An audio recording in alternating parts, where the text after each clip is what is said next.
జయలలిత నెచ్చెలి శశికళ సంచలన ప్రకటన చేశారు. అన్నా డిఎంకేలోకి నా రీఎంట్రీకి సమయం వచ్చింది అని శశికళ అంటున్నారు. తన పొలిటికల్ జర్నీ స్టార్ట్ అయిందంటూ ఇంట్రెస్టింగ్ కామెంట్స్ చేశారు శశికళ. లోక్సభ ఎన్నికల్లో ఓటమితో అన్నా డిఎంకే పని అయిపోయిందని భావించొద్దు, ఎటువంటి ఆందోళన అవసరం లేదు అని శశికళ అంటున్నారు. తమిళనాడు ప్రజలు మన వైపే ఉన్నారు అని బలంగా నమ్ముతున్నా, ఈ విషయాన్ని నేను ఖచ్చితంగా చెప్పగలను అని శశికళ అంటున్నారు.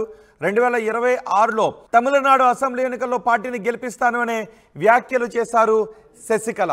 చాలా రోజుల క్రితం శశికళ పార్టీ నుండి సస్పెండ్ అయ్యారు. ఆ తర్వాత జైలుకి వెళ్ళారు.